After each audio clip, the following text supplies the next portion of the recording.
बोलो जयकारा बोल मेरे श्री गुरु महाराज की जय। बोलो साचे दरबार की जय। जालू परमहंस जाजी महाराज की जय।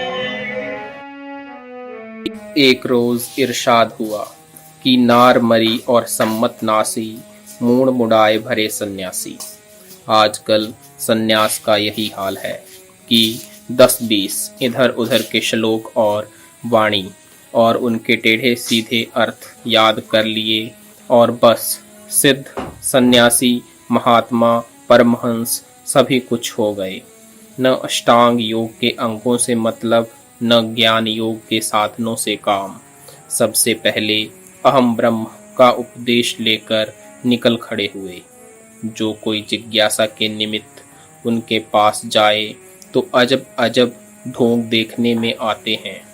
जिज्ञासु को बरसों टक्करे मारते बीत जाते हैं। न कुछ उपदेश करते हैं, न साधन बताते हैं। और बतावें क्या, अगर खुद कुछ किया हो तो उसका रास्ता मालूम हो। अगर बहुत ही प्रसन्न हुए और किसी पर कृपा की तो पहले पहल रसायन वगैरह की तरकीब का जाल फैलाया जाता है।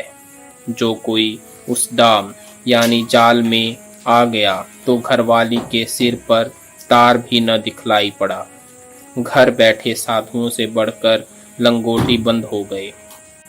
अगर इस किस्म की बात को छोड़कर ज्ञान चर्चा की तो पहला वार गृहस्थाश्रम पर होगा।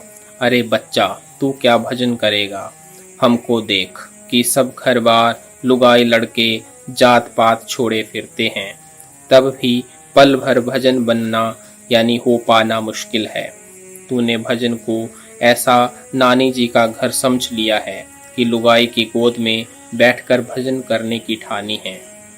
कामी क्रोधी लालची इनसे भजन न होए, भजन करे कोई सूरमा जात बरन कुल खोए।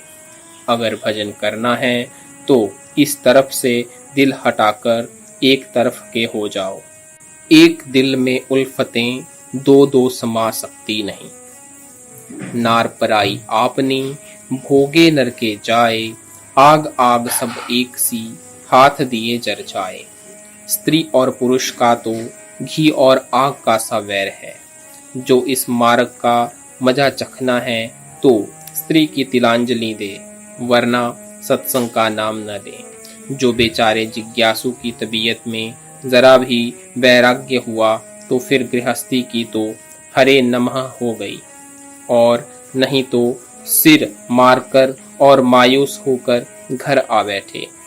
फिर अपना हाल देखो तो यह है कि जा और बेजा यानी उचित और अनुचित सभी हलाल ही कहा जाता है।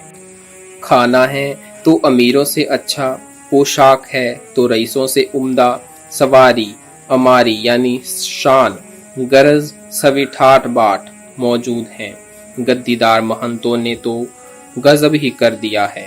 रोज की हाजिरी अदालत और नालिश अर्जी पुरजे उनका यह नित्य नियम है।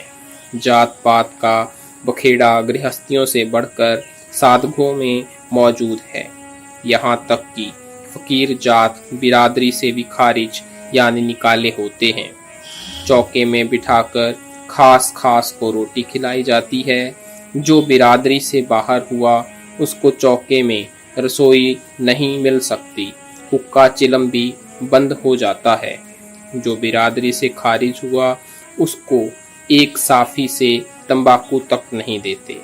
जैसे चच्चा जाद, भुआ जाद, मामा जाद भाई बंधुओं के रिश्तेदार होते हैं, उसी तरह फकीरों में भी सब कार्रवाई जारी है। बस नाम की फकीरी, वरना गृहस्थी से बढ़कर गृहस्थी है। बल्कि जो काम गृहस्थी जाहिरा जूर यानी प्रकट में करते हैं उनको फकीर पोशीदा यानी छिपे तौर पर और चोरी छुपे करते हैं। कोई ऐसी बुराई नहीं जिसने इस फिरका यानी समुदाय में दखल न पाया हो।